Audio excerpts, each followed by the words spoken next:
A partir de la Segunda Guerra Mundial se desarrolla de manera sorprendente el cómic, lo que hasta ahora solo era una serie de dibujos infantiles, en muchos casos de causas inexistentes como salvar al mundo de una invasión extraterrestre, se transforma en una misión propagandística a través de las historietas.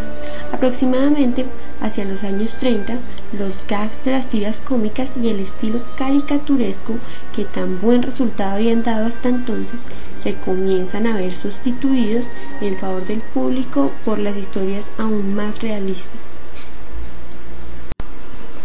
Anterior a la Segunda Guerra Mundial, las características típicas de los cómics, en los que por lo general se encontraba un héroe, los hicieron ideales para transmitir un mensaje de aliento y a la vez un mensaje patriótico, y para deformar la imagen del enemigo, por lo que un gran número de personajes ve trastocadas sus aventuras al comenzar la contienda.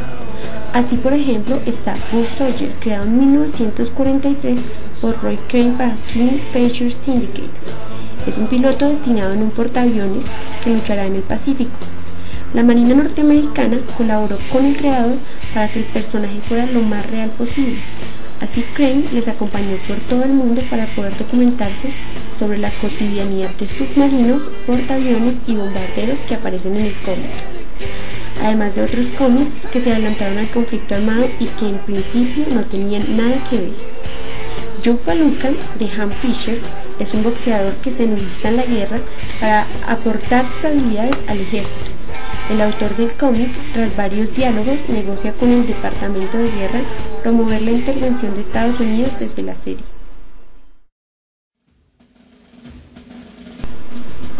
Aunque los Estados Unidos usaron todo su poderío propagandístico desde los cómics para de alguna manera promover la guerra, un caso muy diferente se vivió con los nazis. Su maquinaria comunicativa tan ampliamente conocida apenas aprovechó las posibilidades de la historieta, género que al parecer Hitler despreciaba. Incluso Goebbels, político alemán y quien fue el ministro de propaganda de la Alemania nazi, escribe furioso tras una victoria de Superman sobre los alemanes: ese Superman es un judío. Una de las figuras más representativas del cómic fue Milton Caniff, autor de 3 títulos estrechamente relacionados por unas razones u otras al mundo militar. El primero de ellos, creado en 1934, es Terry and the Pirates. La historia da un giro en 1937, cuando pasa de contar las aventuras de Terry y su amigo Pat en busca de un tesoro en China a narrar la invasión japonesa al país, prácticamente de manera simultánea al transcurso de los hechos. Terry ya toma parte en contra de los japoneses, a los que sutilmente se les va atribuyendo los rasgos más negativos, incluso antes del ataque a Pearl Harbor, momento en el que el protagonista ingresa en una escuela de aviadores. La actividad de Terry y sus compañeros de aventuras en el frente llegaba a unos 30 millones de norteamericanos a través de periódicos de todo el país, así como en el extranjero.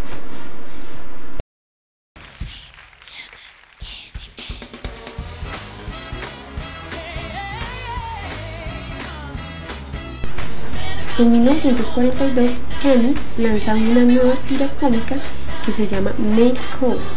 Se trata de una tira cómica exclusivamente dirigida a las tropas. El Camp Newspaper Service, una especie de agencia de distribución en el ámbito castrense, fue el encargado de publicarla junto a otras historietas como Zack Zack, Hover, The Wolf o Up Front. Aunque Mail Call nunca fue publicada en los diarios civiles, gozó de una gran difusión. Se calcula que el Camp Newspaper Service la distribuyó por todo el mundo en más de 3.000 revistas y boletines de las Fuerzas Armadas.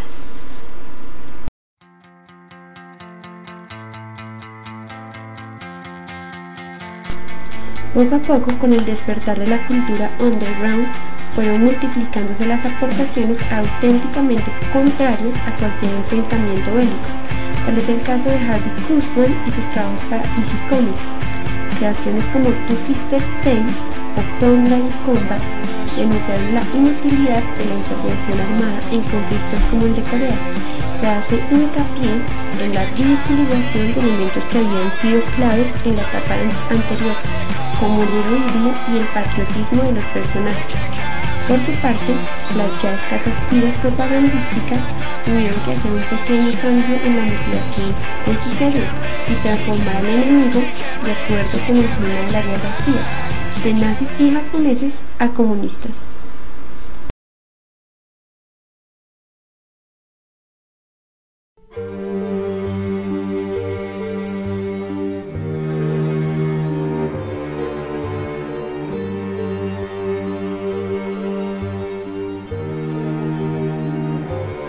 Tras los ataques terroristas del 11 de septiembre de 2001, se generaron una serie de materiales sumamente agresivos, sobre todo en los primeros momentos, casos excepcionales en los que se hacían patentes una rabia y una crueldad casi inéditas desde las tiras publicadas durante la Segunda Guerra Mundial. En muchos casos el contenido era brutal, con predominio de un sentimiento antiárabe y profusión de símbolos patrióticos. Este fenómeno se redujo hacia mediados de octubre, donde la rabia de los primeros momentos fue sustituida por la desolación y la exaltación de valores patrióticos.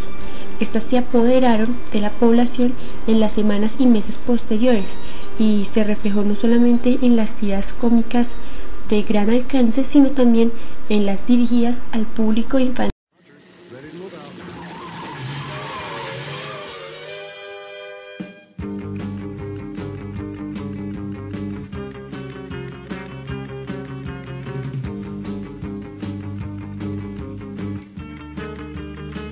La acción de los cómics, además de levantar la moral de las tropas y de la sociedad civil, ridiculiza o demoniza al enemigo.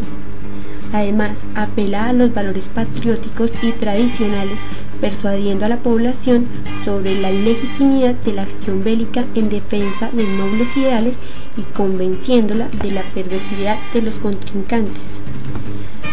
La simplificación y el enemigo único se refleja claramente en las caricaturas, que se burlan de los líderes del país enemigo. Para lograr este fin, buscan siempre la mayor cantidad de información en pocos trazos.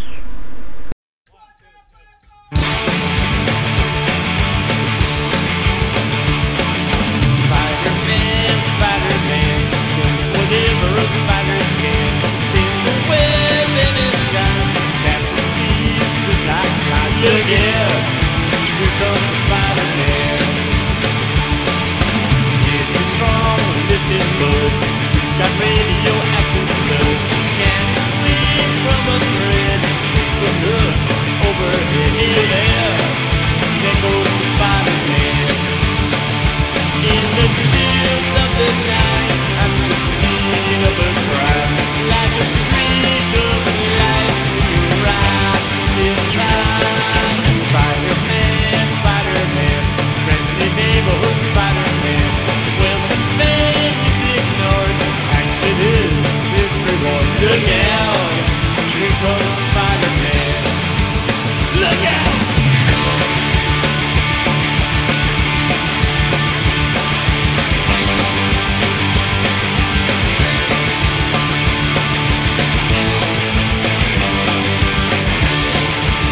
Let's go!